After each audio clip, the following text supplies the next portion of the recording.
Hello everyone. In today's lecture we are going to start with chapter number 11 of our history book, and the title of the chapter is The Rebels and the Raj, the Revolt of 1857 and its representations.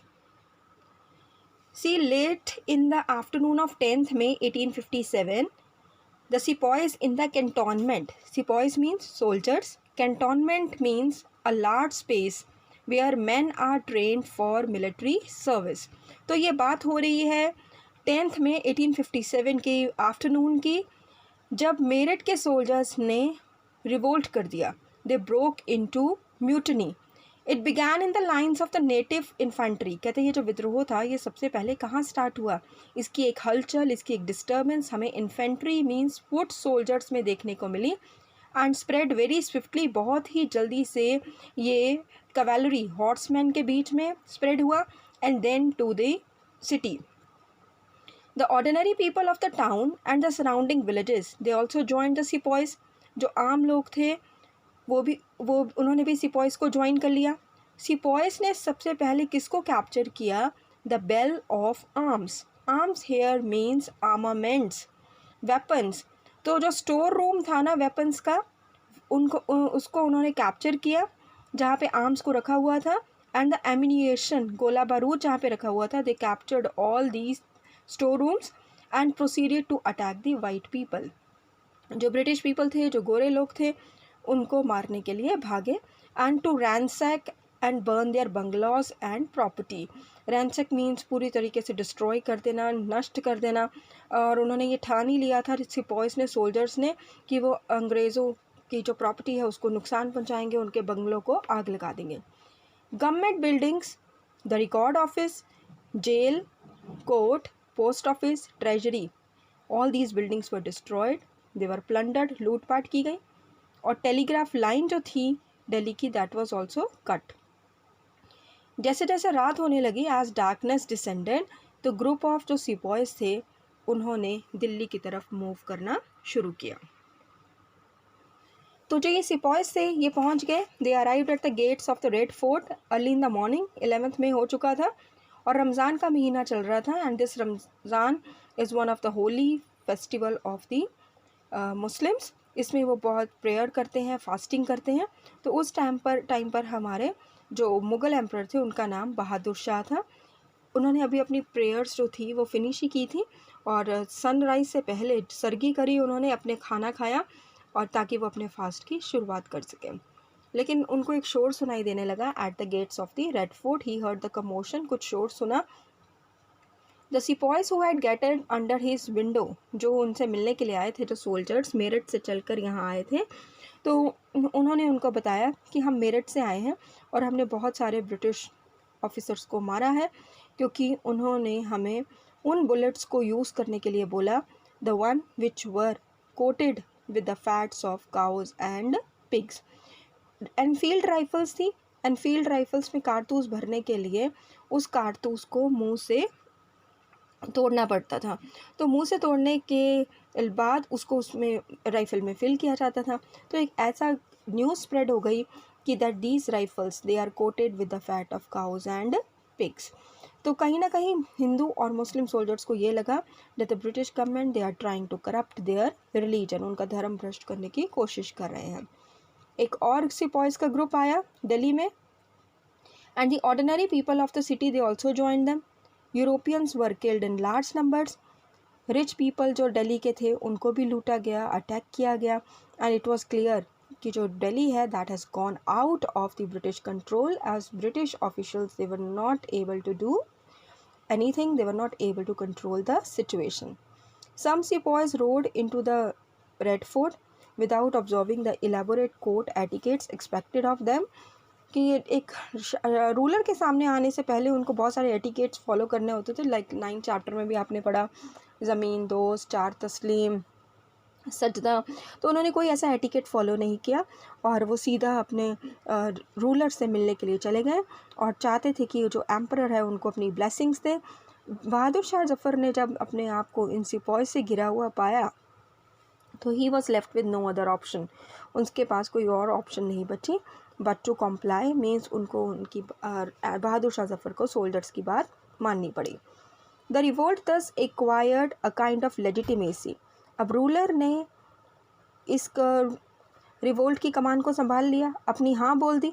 तो कहीं ना कहीं soldiers को ये लग रहा था कि इस रिवोल्ट को एक लीगल एटमॉस्फेयर मिल गया है, because now this revolt will be carried out in the name of the Mughal emperor. Through 12th and 13th of May 1857 northern India जो था वो बहुत ज़्यादा शांत था। And once the word spread, एक बार ये खबर फैल गई that Delhi had fallen to the rebels, Delhi विद्रोहियों के हाथ में लग गया है और बहादुर शाह ने इस रिबेलियन को कंट्रोल करने के लिए, अपना समर्थन देने के लिए ब्लेसिंग्स दे दी हैं। तो जो ये इवेंट्स थी रिवोल्ट ऑफ 1857 की, वो और ज़्यादा आगे बढ़ने लगी। दे carried on very quickly from one part of the region to another. Cantonment, as told you earlier, a large space where men are trained for military service.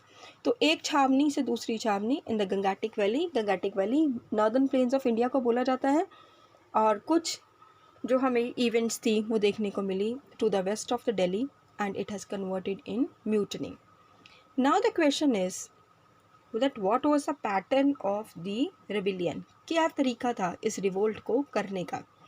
what were the strategies adopted by the rebels or the mutineers or the sepoys, क्या sepoys means soldiers, Indian soldiers, क्या तरीका उन्होंने अपनाया।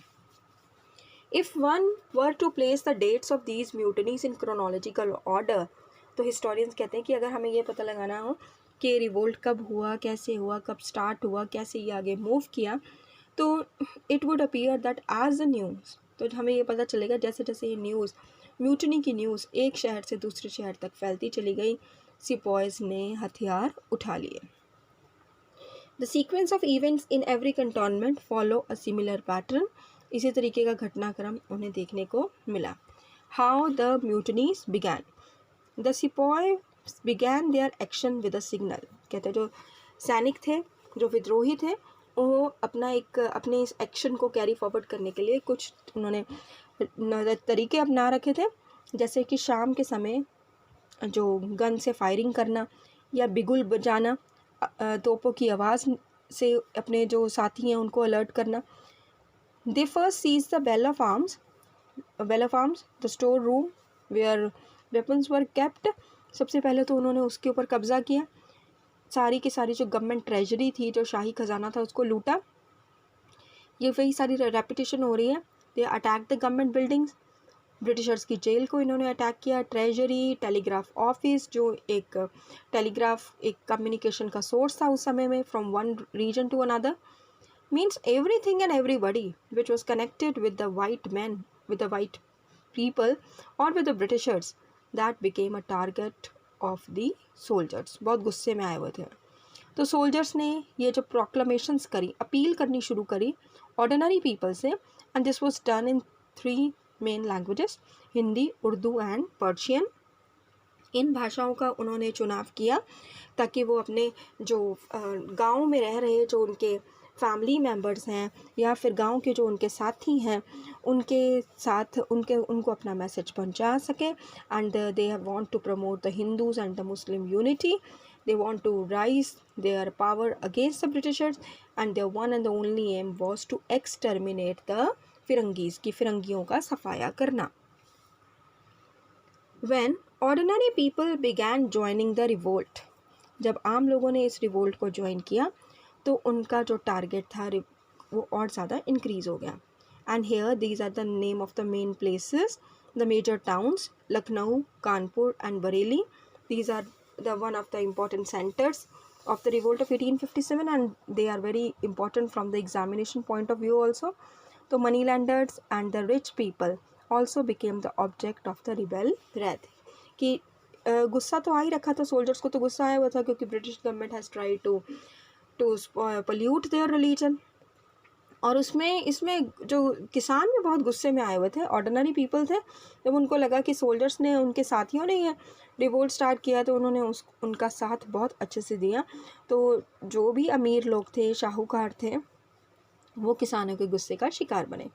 Peasants not only saw themselves as oppressors but also as the allies of the British. कि peasants को ये लग रहा था कि ये जितने भी मनी लैंडर्स हैं या फिर ये रिच पीपल हैं, ये सिर्फ हमें ही एक्सप्लॉइट नहीं करते, बल्कि हमें एक्सप्लॉइट करने के साथ साथ ये ब्रिटिशर्स के फ्रेंड्स भी हैं। Okay, they are the allies, उनके फ्रेंड्स हैं। इन मोस्ट प्लेसेस जो गुस्से में आए हुए पीजेंट्स ने उनके घरों को लूटना शुरू किया and they destroyed their houses. The mutiny in the sipahi ranks quickly became a rebellion. So ये एक जो सोल्जर्स का जो विद्रोह था वो अब एक बहुत बड़े विद्रोह में तब्दील हो चुका था, because ordinary people have also joined this revolt, they have come up with their own problems and there was a general defiance. और मतलब जो कॉमन पीपल थे, ऑर्डिनरी पीपल थे या फिर हमारे ये जो सोल्जर्स थे, उन्होंने पूरे तरीके से ठान रखी थी कि वो ओपनली ब्रिटिश गवर्नमेंट की अथॉरिटी को और उनकी जो सत्ता है, जो उनकी किस तरीके से पावर के ऊपर जो कंट्रोल है, उसको खुले तौर पर डिसोबे करेंगे। हिस्टोरियंस कहते हैं कि in the month of May and June Britishers had no answer to the actions of the rebels, कि ये रिवोल्ट इतने हाई लेवल के ऊपर स्प्रेड हो चुका था कि अंग्रेज़ों के पास, वाइट पीपल के पास इस रिवोल्ट को कंट्रोल करने का कोई भी साधन नहीं था। Individual Britons, individual means one and single, Britons means britisher, single britisher, हर किसी को अपनी जान बचाने की लगी हुई थी या फिर अपने परिवारों की जान बचाने की लगी हुई थी। British rule, as one of the officer noted, collapsed like house made of cards. तो किसी ब्रिटिश ऑफिसर ने ये नोटिस किया कि हमने जो यहाँ पर एक ब्रिटिश रूल की जो सेटअप करी थी, वो अब हमारा जो रूल है वो बिखरने लगा है, वो बिखर जाएगा और एक ताश के पत्तों की ढेर की तरह वो पूरी तरीके से ध्वंस हो जाएगा, ख़त्म हो जाएगा। That's all about today's lecture. Thank you. Have a nice day.